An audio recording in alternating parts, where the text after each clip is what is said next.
Bonjour. Aujourd'hui, je vais vous présenter comment faire une règle de validation sur un champ. Donc, je vais vous présenter pour faire une règle de validation sur le champ siret. Donc, pour ceci, il vous faudra déjà créer le champ siret si vous ne l'avez pas. Donc, quand vous l'avez, vous allez vous diriger dans la roue crantée. Ensuite, module et champ.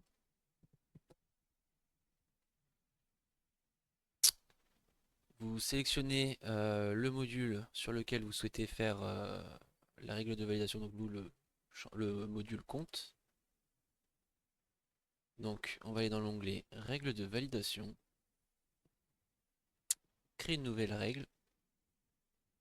Donc le champ sur lequel on va faire la règle, c'est le champ siret, ici, en utilisant la fonction. Donc sur l'enregistrement, dès qu'on appuie sur le bouton enregistrer, on va créer notre propre fonction qu'on va appeler vérification siret.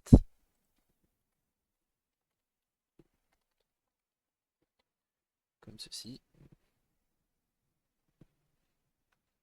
Donc ce qui est pratique quand on crée une règle de validation, c'est qu'il nous propose déjà un modèle. Donc on va pas s'embêter, on va l'utiliser. Donc ici on va mettre le nom API de notre champ siret, qui pour moi est siret. Je vais appeler ma variable siret.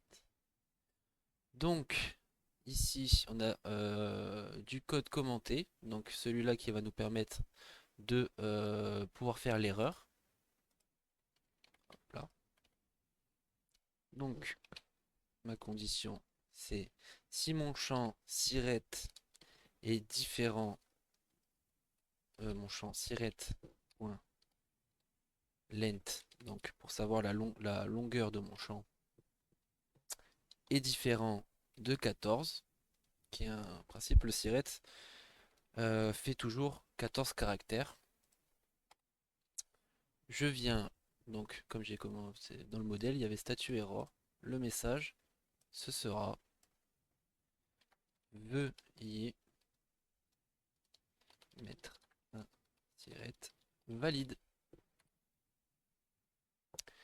Et si tout est OK, on va mettre sinon, mon statut est en succès.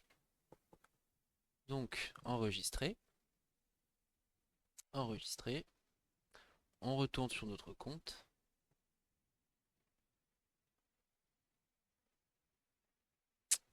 On vient créer un compte, comme ceci, donc nom du compte test. Pour le ciré, je vais mettre 1, 2, 3, 4, 5, 6.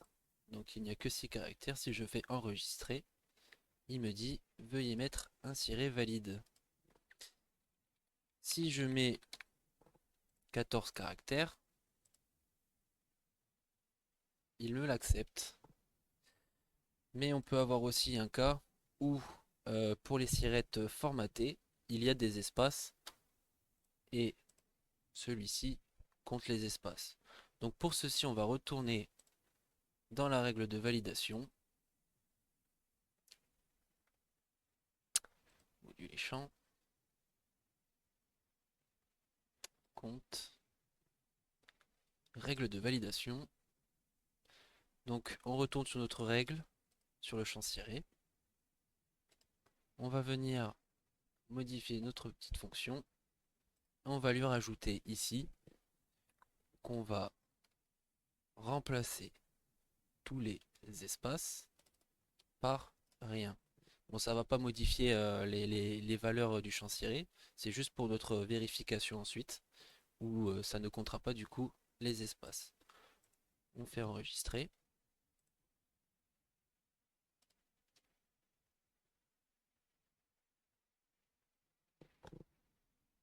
On retourne sur notre compte test. Donc mon ciré ici est valide, mais il n'est pas formaté. Si je viens rajouter un nouveau caractère, il y a un souci. Mais si je viens mettre des espaces, cela fonctionne. Donc voici, vous avez appris à comment faire une règle de validation sur un champ. Au revoir.